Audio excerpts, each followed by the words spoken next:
let's use Rufus, that little end riff right there, Okay. kind of tied All to right. the festival. Maybe you could talk a little bit about the history, because we have the Rowan Jazz Festival coming up. You could talk a little bit about the history of the festival and some of the guests that you've had, and obviously this year's guest of honor, Rufus Reed. Yeah, sure. Well, Rowan, this is going to be the 51st Rowan Jazz Festival. And just for maybe just give a quick review of the thing. Historically, this festival was happening way back when I was going to Rowan here, or it was Glassboro back then. But when I came in and I was, when I took over the head of the jazz program, it was the 27th festival. It's 27th, and now it's the 51st. So did a couple of them. And John Thyssen, who actually put it together, it was never competitive. It's early in the year. Nobody's ready to compete. He didn't like the competition idea. And I think I kind of, I sort of agreed with that. Also being with Maynard. Maynard was not one who liked to talk much about like win, lose. His thing, the philosophy of the festival goes back to, I guess, your own belief of like what music did. And for me, just real quick, when I was a kid, my dad worked construction. My mother was a cook. 9 kids in her family. She was like the second eldest, so she learned to cook. She was the head cook in my high school. Every day I saw her. Every teacher saw her. I was screwed. If I did something wrong, I walked by to get like a tuna sandwich. She'd look at me and do one of these. I'm, oh boy, I'm going to get it later. So, and then she was the head cook for 15 years at Lady of Lourdes Hospital in Camden. So she cooked. So when they came home, they were tired. You cook, you never sit. You're always on your feet. Cook's feet, they hurt because you're chopping, you're cooking. And then my dad worked construction, putting in gas lines. They would come home, they would put music on. And when jazz would come on, they'd actually sit and real light, just like sort of like dance together. Dad was in his construction clothes. He'd kick off his boots. Mom had her put her clothes on. She'd put something on and let it boil for a while. And they would just like maybe for 5 minutes play. And then he would go take a shower and she would cook and he'd come out. But it would always put music on. So as a kid, I saw music as a tonic. It wasn't win or lose. I didn't even know what that meant. Music was a thing that made people happy. Forget history. To me, it was. I remember sitting on the couch as a little kid, and I could still see my feet sitting. I must have been 4 or 5 or whatever, and just watching mom and dad. And I must have been Basie's band, because I remember I looked. It was a band on TV, all black players. So it was either Duke or it was Count or something like that. Because then there was either white bands or black bands, And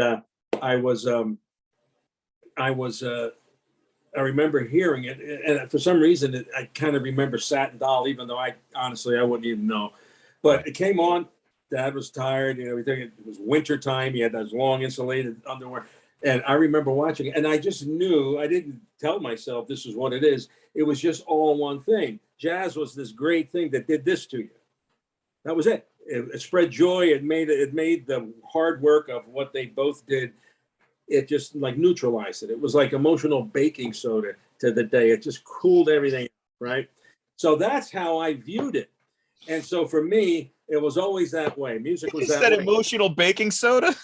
Well, you know what I mean? If you're all wound up, baking soda is going to even everything in. That's what you throw on a fire. That's how you relieve acid. That's how to me, jazz equaled this feeling. It had nothing to do with the instrument, whatever. But so every time music was playing, people were okay, happy, or and you felt like that stayed with you even through formative years. Oh, no, that didn't stay with me. That's in my DNA.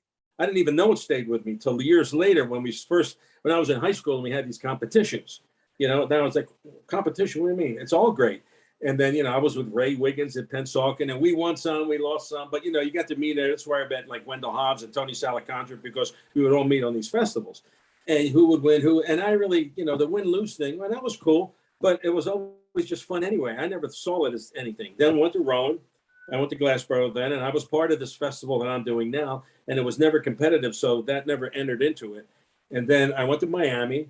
And, when you're in school, sometimes you have these little pockets of people like, I like the fusion thing and I like the hard bop thing. And you guys like that thing. And there's a guy who likes Dixieland and we don't like you. And I remember thinking, wow, this doesn't feel right. Why do some people, not everyone, but I just noticed that, why does this guy think this guy's any less than this guy, than this? It just never made sense to me. And I didn't feel good with it. Then when I got with Maynard was just like a little kid with music, like I was in the beginning. You know what I mean? So I felt like, oh my God, I just did this Mufasa Circle of Jazz Life, where I loved it and it was just great. And then I learned it and I saw some other things and I saw some things that were like, eh. Then I got with this guy who just loved to play the trumpet. It could be bop, it could be alt, it could be some kind of Eastern thing. It could just be contemporary. He'll play Rocky every night and be happy. And so I thought this was like a blessing to be on the road with Maynard, who actually completed this circle for him. They brought me back home with a guy who changed trumpet playing.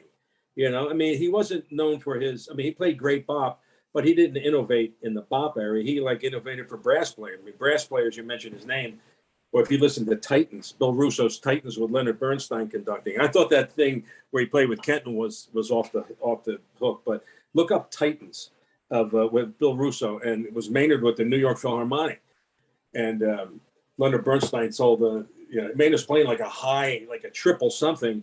And Bernstein's look, and you play that, pianissimo, and Bacchiano, the lead player, says, "Maestro, that is Maynard's pianissimo." There's all these famous stories about these sessions, but here's a guy who he loved as soon as he put it to his mouth, you could play Rocky 30 times a night and he'll love it because it's not about Rocky.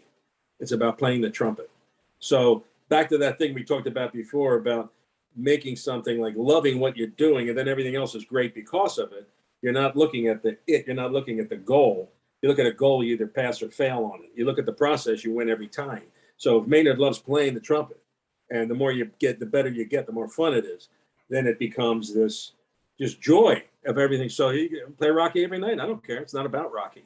So that thing, when I got a hold of that, I thought, this just puts me right back when I was a kid. I said, I'm not going to get rid of this. This is what I'm going to fight this tooth and nail. I'm never going to leave. I'm never going to buy into somebody's better or you lose. How could you lose in this? I mean, so my philosophy on that, and that's okay. I mean, it is what it is, and everybody's doing what they're doing, and God bless it. And there's good stuff. And a lot of these competitions, the kids are affected by it, I think, based on how the band director works with it. Some kids, it's like they're great because they know exactly where it is, and the band director, I think is showing them the joy of doing it. And winning and losing that's not that big of a deal for some. So anyway, when I get to Rowan, it's a non-competitive festival. It was already that way before I got here.